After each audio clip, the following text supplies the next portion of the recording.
context of this is going to be about some mine and Simon's experience, what we've heard from other people who are more experienced than us, the things to watch out for if you're considering investing in a passive investment where you're going to put your capital to work and you're not really the GP or the person in charge. So let me see if I can figure out how to move the slides. There we go. So our intros will be, our agenda will be some quick intros from me and Simon if you don't already know us, and then we'll cover these 5 mistakes that you see on the screen. And then at the end, we'll do Q&A. So our presentation probably won't be more than 20 or 30 minutes, and then we'll leave the last 15 minutes of the presentation available for questions. So keep them coming at us. Don't wait to the end. If you hear something else talking about, you don't know a term, feel free to throw it out to us, and we'll just kick right into it. Anything else, Simon, before we begin? Yeah, I just want to give people like a little bit of background on what our intentions and why we're doing this. We never claim to be experts or anything with this, but we, from time to time, will do solo or dual where we're providing the content. Other times we are bringing in guys that are experienced in the business to ask them to share their thoughts and their experience. And we'll do that probably every other week or so, so that not only that we're getting the information that you guys, we're passing that information to you guys, but we're learning.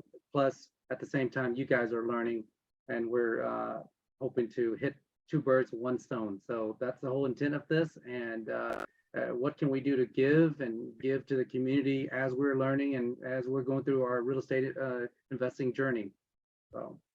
That's right. Sometimes we'll promote deals that we're familiar with. Sometimes it'll be educational. Sometimes it'll just be a guest talking. And today it's educational. So speaking of the education, let's jump right into it. I guess quick intros first, Simon. Simon, he and I have known each other through different masterminds and different groups for a while. And we recently decided that we were both have redirected ourselves and we're going more towards multifamily and commercial away from single family. And so we've kind of put our heads together and it's like how can we learn the best? And we just went and found a way to get around a bunch of these sponsor teams and help promote some of their projects and then invest in some of those projects ourselves. And the spirit behind this is just to create a community around people who are interested in passive investing so that they can basically control their lives. And if you don't already know me, I'm from Little Rock, Arkansas. I'm Paul Thompson. And I started off my investing career as a way in a single family, as a way to get away from my day job as an engineer and corporate employee. And now I'm a full-time investor with my own portfolio in Little Rock, and then I'm also doing development projects in Dallas, Texas. Simon, take it away. All right. So, there are 5 things that we kind of identified when you're doing passive investing, so that you're not making and you're avoiding the biggest mistakes. If you don't mind, go back to the previous slide. Sure thing. So the 5 that we kind of listed is first, number 1 is poor due diligence, right? Number 2, not diversifying. Number 3, investing or working in unfamiliar markets that you're not familiar with. Misunderstanding the fees, and we'll go into depth with all the fees that are involved from the sponsor team. And then lastly, the incorrect expectations. So, just going in the deal, it's good if you're with a sponsor team that and you know them really well, and typically you want to get to know not just the person that brought you in, but you want to get to know the person that is or as many members of the sponsor team as possible. So quickly, so the most important thing when it comes to passive investing or looking at any deal, I would say 80 to 90% of your battle, if you pick the right sponsor team, that's majority of your battle. And the reason why we say this is because if they have a lot of experience, they have the right integrity, they've been in the business for a long time. there's also a term that people always use, bet on the jockey and not on the horse, because of the experience, right? And if they're very experienced, they're not going into a bad deal. So that's why I feel that it's 90% of your battle if you pick the right sponsor team. So, and I'll give Paul, what's your take on that? Yeah, I would agree. And a lot of this is based on some sort of relationship that you have with the sponsor, and you really want to check all of their assumptions. Just because they're a good sponsor team doesn't mean they can't make mistakes or do oversight. And it's natural for a sponsor, once they've placed their hooks into a deal and they're tied into it, they're going to do everything they can to make that deal happen and raise the capital for it.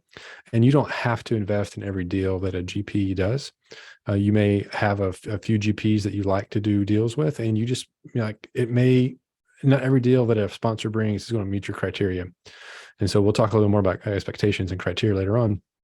But really digging into how a sponsor team has performed in the past and who they've partnered with goes a really long way towards understanding or to avoiding getting into deals that you'd rather not have invested in. Right. And Paul, just to clarify, because probably not all of our audience understand the terminology of GP. Oh, right. Yep. Yeah, and that stands for general partner, and that's the person that's either the operator or the sponsor team. They're responsible for the deal. Right. And then we would be, in this case, we would be the LPs, the limited partners. So the passive investor is the one that's bringing a portion of the capital to make the deal work. And you're basically a part of the equity. And with the GP, what they're doing is they're bringing probably some of the down payment as well, but they're also, they've gone and found the deal. They've done all the legwork on the front end to negotiate the deal and to raise or to find a debt partner to get a bank loan that's usually somewhere between 50 and 75% of the deal, something like that. And then the balance is what they need to raise for the close the deal and the operations. Right. So just a quick background there, in case you weren't already aware. Okay, next, besides the sponsor team, we're looking at the market condition. And when I look at the market condition, I typically go macro and then I go micro. Macro, to me, I look at the state, whether to see if it's a landlord-friendly state. And a lot of the states in the South, the Sun Belt, what we refer to as the Sun Belt, Florida, the Carolinas, Georgia, Alabama, Texas, Arizona, and Oklahoma. Those states are a lot more landlord-friendly. And that's what helped us look at the big picture, right, on the macro scale. Then we'll start dialing into the market, the city where it's sitting. Then we look at the migration, which is, if it's positive migration, that means, well, people are moving there, and that's just supply and demand, right? Economics, supply and demand. And the more demand there are, the higher possibility that you can raise rents, and you can also rent your apartments out. So that's on the market level. And then when we dial into the micro part of it, very dialed in. That's when we look at the neighborhood, whether if it's crime rates, down to the schools, the population growth. I mean, there are neighborhoods where each street in the neighborhood start changing. So that's why we really dial into this, and we're giving you guys a very high level view of what we do when we look at a deal, and why you should take a look at a deal. And I think there's resources out there that you can go and look, and maybe that'd be a good thing. How do you guys like it if I give you guys some resource where you can find these statistics. You know, where do you find the neighborhoods and the city, the population, and the average household income for the area? Would that be helpful for our audience here? Resources would be great. Awesome. Yeah, so that'll help. Paul, go ahead and give your take on that. Sure. So I always really like to look at the income for the area. So the most fundamental reason that a apartment complex is going to work is if people can afford to pay their rent. And so that's based on income, and what the incomes are doing in the area are incredibly helpful. So you can use things like Neighborhood Scout, and some of these like publicly available websites that give you a lot of information about the crime rates of an area, what the schools are rated for. You can find that on Zillow, population growth, and the kind of overall economic demand of a given area. And so the areas like the Sun Belt are really popular because there's a net migration from the coasts to the Sun Belt. And especially like in Texas and Florida, North Carolina, these are like really popular states right now because more and more companies are relocating their headquarters there, and they're attracting jobs to these locations, especially Texas and Florida, because they don't have any income tax. So their property taxes are high, but they don't have any income tax. So people can migrate, work remote, live in Texas or Florida, where it's the winters aren't bad, and they don't have to pay income taxes. And so their incomes tend to be quite high in these professional jobs, and they need a place to live. And that's a good place to be in when you're looking for projects. Sounds good to me. That's why I live in Texas. Or I live in Arkansas, but I do all my development projects in Texas, and there's a reason why. Like I'm just really big on Texas as a economic engine. It's one of the fastest growing states, and it just has a huge insurgence of new business there. And we're not really selling anything about Texas, but there's a reason why a lot of people are like Texas. Yep. Okay, so what to watch out for when you're doing your due diligence. So kind of covered this already, but jobs and rent rates are fundamentally just what you're after, because everything is driven off of the income of the area. And then you also want to look at the overall business plan. Is this a value add? Is this just like a simple buy and hold? What is the sponsor looking to do? Are they buying a new property, or are they basically refinancing the property, and they've already owned it for a while, and they have actually track record based on their current project, the asset managers and the property managers? Right.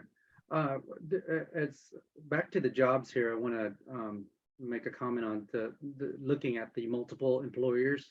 That's huge, right? There are some cities around Houston. Overall, Houston area is booming area, but there are certain subsection of the markets in the Houston area that is not doing so well.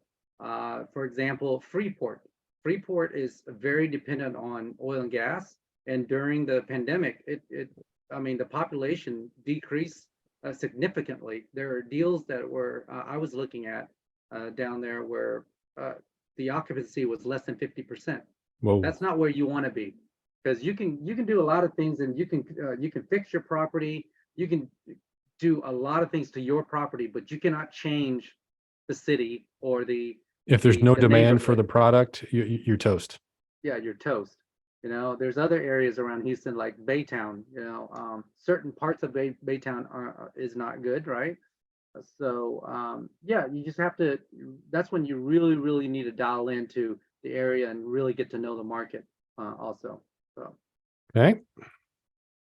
So this is an interesting one, Simon, because oftentimes for investors that are passive investors like this, the very idea of passively investing in an alternative asset class like real estate is diversification. So we need to think about diversification on several different levels. One is just the overall asset class, stocks versus real estate versus, cryptocurrency or cash or whatever else you might want to invest in. But then you also, as you do several of these projects, you may consider diversifying across a region. So yes, we say we're big on Texas, but that doesn't mean you have to do everything in Texas. It might be nice to have some exposure to some other projects in other areas. In addition, you also might want different investment strategies or even sponsors. So, you can take diversification as long or as far as you want to take it. But if you're investing, I don't know, let's say 5% of your net worth into syndications, it probably doesn't make sense to spread that 5% over 4 regions and 2 sponsors. You don't need to do that. But if you're investing, let's say 50% of your net worth into passive syndications like this, then it might make a lot of sense to break that out across different strategies, across different sponsors in different regions. Awesome. Yeah, makes sense. Yeah. Diversification is probably pretty self-explanatory to a lot of people, but I know a lot of people get really excited about a sponsor and they put all their money in with one sponsor, and that sponsor may mean very well, but then something happens in their life that they're not able to perform anymore. And then now all your investments across 5 states and 50% of your net worth is tied up in one person's, behavior. Yeah, I agree. And it's like Paul said, it's something that's not they didn't do maliciously. It could be they get in a car accident or something. Yeah. And they're not able to perform. So Right. yeah, diversification is huge. Well, and another thought to that, Simon, is not having a single man failure in a sponsor team. So let's say you have a big 400 unit apartment complex.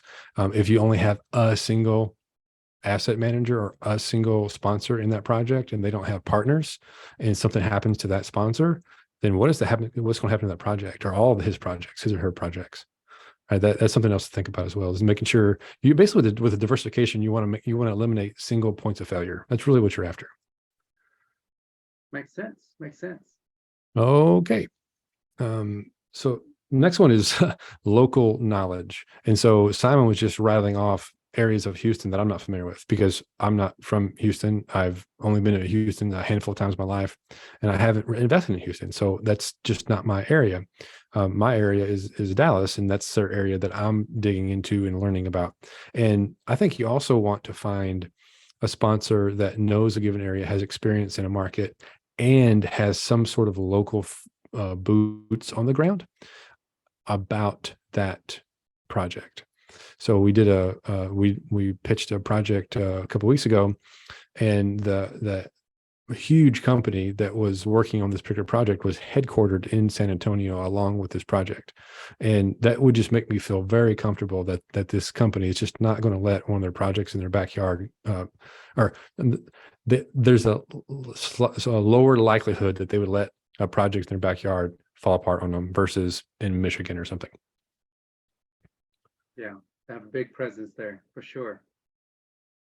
Yeah, and you want to know what's going on in the area. A project is, our real estate in general is a location specific asset, and it's the one thing about real estate you cannot change is the physical location of the project. So you really want to know what's happening around there. You want to know about the crime data and the economic growth of the given area, and you don't want to just blindly invest in a project because it's in Texas. I mean, Texas is a huge state. Like you don't even want to say yes just to Houston, like Simon was indicating before. You really want to understand the market dynamics of the market that you're investing in, because you are investing in it. You're not just giving money to somebody. Like you are making an investment. You want to do a little bit of due diligence there. I agree. Any other things to add on? Yeah, I shared earlier already, so I'm good with that. We'll power through. And so jump in if any questions. Anybody who's out there, don't let us talk the whole time if you have something to talk about. So here's a good one. Why don't you start with the fees, and we'll jump in on any other comments or questions that come up. Okay, so here are just 3 examples of fees, and they're the most popular fees. There are some other ones that we've seen, but we're just gonna, for the sake of today, we're just gonna list the 3 major ones. The first one is acquisition fees, and typically in any deal, it's typically 1 to 3%. 3%, I feel that it's on the higher side. It's a bit high. That's a bit high. Yeah. On a high side. But if the deals are a smaller deal, they may take 3%. 2% is what I've seen most commonly. What would you say? Yeah, 1.5 to 2% is pretty common, and that's because the sponsor team puts in a lot of work, doing the due diligence, traveling to the area to look at the property several times before they close on the deal. They're meeting with contractors and inspectors and walking the property themselves, walking every single. Let's say if there's 400 doors in that property, they're walking every single unit before that happens, and it takes days for them to finish that. So there's a lot of manpower, a lot of work, and then there's they have to spend their time getting the loan, working with banks, working with lenders, raising the capital, working with investors, paying for software, things like that, and all the expenses. So it does cost a lot of money to operate. So that's why they have these fees, right? So first of all, it's the acquisition fee. Oh, and by the way, the acquisition fee, they have a team that buy and underwrite and acquire these properties, and they get paid. They use that fee for their team too, to keep them motivated by moving forward. So these fees are necessary for them to just to keep the lights on and be able to operate. And that's the acquisition fee. Next one is the asset management fees. So after the property is closed, typically there's an asset management fee where the asset management team, that's when they are managing the property and also optimizing the performance of the property. And that's typically is where the asset management fee is in. And it's typically 1 to 2%. Pretty normal. Hey, Simon, is that a one-time fee or does that happen on an annual basis? Do you know? That's a very good question. It is typically it's an annual basis. The acquisition fee is a one-time fee. The asset management fee is typically ongoing on a yearly basis. Okay. That's a very good question. I like that. And then lastly, the disposition fee. Now, disposition can be a couple things. It can be a refinance, right? Or it could be a sale of a property. And why are they charging? I mean, it's a lot of work just to sell the property. Meeting with brokers, talking to brokers, fielding calls with brokers, meeting with potential buyers, talking to potential buyers, negotiating. A lot of paperwork that has to go into this. Talking to attorneys.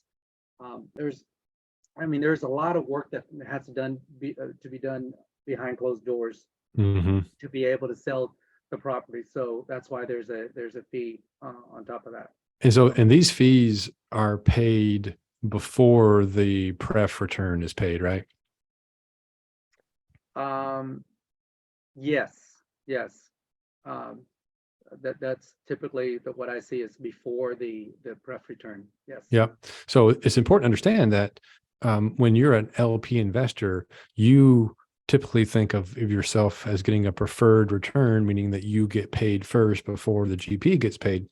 But these fees basically exempt that rule. These fees get paid first, and then the pref gets paid. So that's an important distinction. Basically, this is part of the operating costs of the operation, and then the profit is determined based after these. Also, I'm noticing that the acquisition fees are very common. I rarely see those as zero. The asset management fee is almost always in place. And I'm noticing that more and more the case that disposition fees are being waived or not being charged at all. Are you seeing that as well, Simon? It really depends on the sponsor. Yeah. Every sponsor, every deal is different.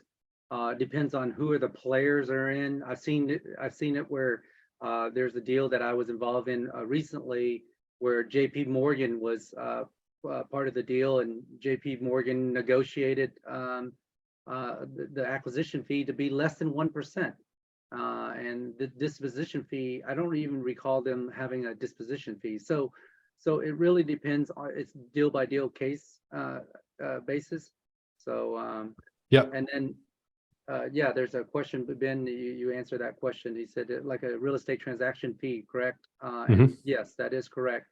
Um, so good question. Well, and if there are brokers involved in these, then of course the brokers are getting paid as well. So there's a lot of fees that, like we don't even include that one, but this is really fees focused on the GP. As an LP, I really want to understand what the GP is going to be making, and understanding I want our incentives to be aligned as much as possible. So if they're earning a 3% fee, acquisition fee, and a 2% management fee, and a 3% disposition fee, that better be a really good deal. And a really competitive pref, and a really good forecast of the outcome before they're going to maximize all the fees on a project, for example. Yeah. And another thing that you want to take into consideration is like, sometimes for someone looking from the outside looking in as a limited partner, looking in, they're like, wow, there's so many fees, they're making all these fees. Here's my take on it. I don't mind if they're making fees, because at the end of the day, if they can't keep the lights on and they can't pay their employees, uh, we're in trouble, right? You're As not getting passive the pref. investors, we're going to be in trouble also. So you want them to make fees, and you want them to make money. You want them to make a good deal. There's in a capital stack, which is when they're paying out like a waterfall method, and sometimes I hear people complain about how much the sponsor team is making. To me, at the end of the day, if I get into the deal and the projections or the pro forma is 20% that I'm making, and I exceed the 20%, they can make as much money as they want, because I came Sure. in, my expectation is 20%, and they've exceeded that. And now they get to split 50% of the deal coming in, or at the beginning it's at 80-20, but after 20% they make 50-50. I'm all forward for that, because that's a good thing that's actually happening. So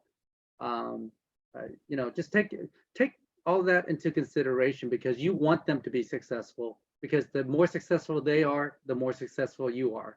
So Right. it's, And it's being asked a good question, what's the frequency that the investors get paid, for example, quarterly, annual, minus these fees? And that's on a per deal basis. That's what's in the PPM. And it's most commonly quarterly, I would say, but it could be annual, it could be monthly. It just depends on what the sponsor's promoting. Yeah, most common is quarterly. Yeah. Then if to answer that, that's what I've seen. More Because times than monthly, not. yeah, Yeah. monthly can be a lot Just a of lot of managing, work. a Yeah. lot So of it's a work. lot of headache. Yeah. Yeah. Yeah. Okay. Well, and that's a good kind of segue over actually to Simon, because you mentioned, having expectations of what your returns are going to be. And so I think that's I got ahead of myself. it's a really good segue over into this idea. As an LP, you don't have a lot of control. Like once you put your investment in there, somebody else is in charge. It's very similar to investing in shares of a company. Like other than buying or not, you don't really have a choice, except for with a share of a company, you can sell it on the open market. Whereas that's not so much the case here. You're kind of, your capital is stuck and it's been invested. So you really want to do the appropriate amount of expectations of how long they expect to keep their money into the deal, and understanding the forecasts that they give is they have preferred returns, and they have like what's the overall internal rate of return for the project, and what is the equity multiplier, and really understanding what those numbers actually mean, and realizing that none of those are guaranteed. That is just not the case. It is, I would say, common for investors to make good money, LP investors to get these returns that are being promised, but it is not guaranteed. And oftentimes, that doesn't mean you're getting that internal rate of return every year, right? Like cash back in the first year usually isn't the full internal rate of return. As the deal goes on, it tends to get better if it goes to plan. There's a question in the chat. Letitia said, I can't remember how I found this webinar. Where can I find you guys? Good question. Oh man, we're probably all over social media. Yeah. Paul is in Little Rock, Arkansas. I live in Houston, Texas. We've met each other through a mastermind, and yeah, we've been friends for a few years now. Yeah. And I just, can you explain IRR and equity multipliers? Can you handle that, Simon? Yeah, not a problem. You know, keep all these questions coming. These are good questions. IRR, internal rate of return. Yep. And equity multiplier is how much your money will be once they exit, like how much it's multiplying. So let's say if you put in, and this would be good if we can in the future we'll add in a slide. But if you invest 100,000 and the equity multiplier is 2.1 after 3 years or 5 years, 3 to 5 years, that means when you cash out, it'll be 210,000. So you invest 100,000 and you exit at 210,000. That's a 2.1 multiplier. So right. And so then you can back into what the rate of return, what was your rate of return on an annual basis over those say 5 years? That would be your internal rate of return, because what they'll do is they'll say there's a 10% pref, meaning that the first 10% of profits go to the LP, and then there's some sort of equity split after that, 70, 30, 80, 80, 20, something like that, maybe 50, 50. And let's say, to make the math easy, it's 50, 50, that then 50% of the profit goes to the LP and 50% of the profit goes to the GP. And that's on a quarterly basis from the cash flows. And then when they cash out, they pay everybody out back into the reverse order of the waterfall. And so the debt gets paid back first, and then preferred equity gets paid back, and then common equity gets paid back. And typically you're in the you're in the preferred equity position as a LP. Yeah, we're getting really technical now. That's going to be really technical, and I think on a different call we can get on. Yeah, we can maybe do that. Yeah, do a we newbie. Can definitely do that. Yeah. That's opening another can of worms right there. And that's hard not to do, hard to do without having a picture. And so all of these things, I think the underlying salient point, which is really good that you're asking this, Letitia, is knowing what to expect as the LP. You're putting capital into their project for the LP, and then they're going to go and run their project plan, and they're supposed to be giving you updates and providing you quarterly payments according to the PPM, private placement memorandum. And then the project's going to exit in 3 to 5, 7 years down the road, and you need to know that those are general timelines. They are not guarantees. They're like, you are taking risk by doing this. You are not getting a guaranteed return. And I still find LP investors who are surprised by that. So that's the mistake we want you to not make. It's another question on the chat. I like that. Yeah, keep firing these questions. We love having questions, and we'll love to answer them. Does the sponsor typically disclose financial IRR to potential investors?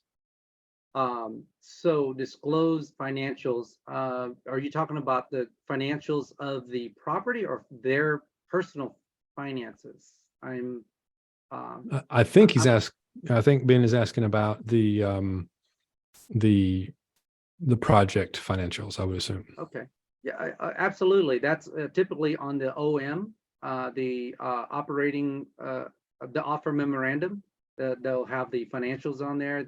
If you want to request for rent rolls, T12s, all the accounting stuff that you need, so you can make a good decision and you can underwrite the deal. Absolutely. And if the sponsor does not give you that, that should give you a flag right there to see what they're hiding. They should not have any problem handing over any financials for you to look at all.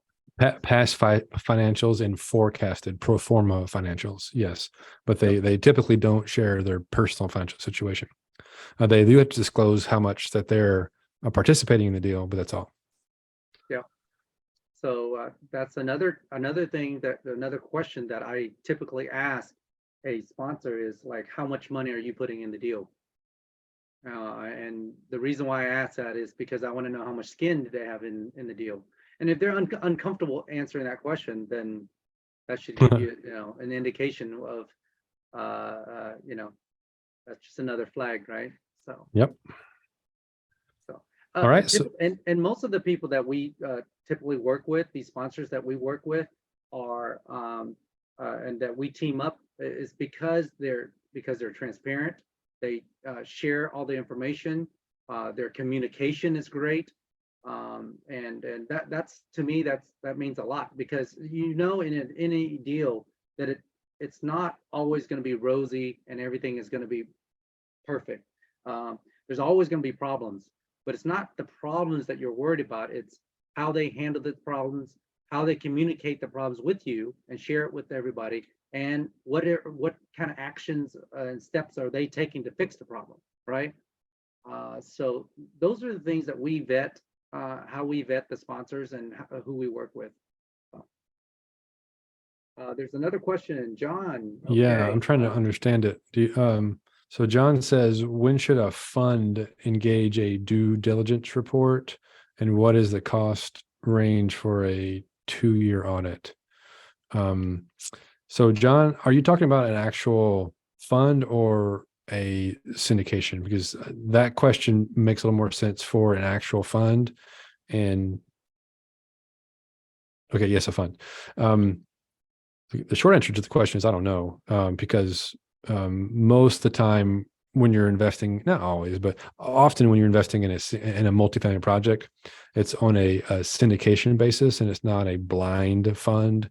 But there are blind funds that invest in projects like this, but that would be more of a fund manager question that I don't know the answer to, John. Right. Right. For now, most of the deals that we work on are they're single deals with a single sponsor. Well, not a single sponsor team, Right. that we work with, that's running the deal, not in a blind. In a fund, typically the fund managers decide where to place the funds, and the people investing in the deal can't decide where those are going. Yeah. And I am in the midst of launching my own fund, but it's not a multifamily fund specifically. So I can't speak to this, John. I'm sorry. Yeah, I can't either. You stumped the chumps. Good job. Yeah, it's a single fund in the QOZ. Yeah, I mean, for your fund, if you're asking for your fund, I don't know, John. I'm not sure. John, we can take that offline, and I can answer that question. Maybe I can even send you to the right person. There are attorneys that can help with that. He has an attorney that he's working with. So I think he was just curious what our take on it was. Okay.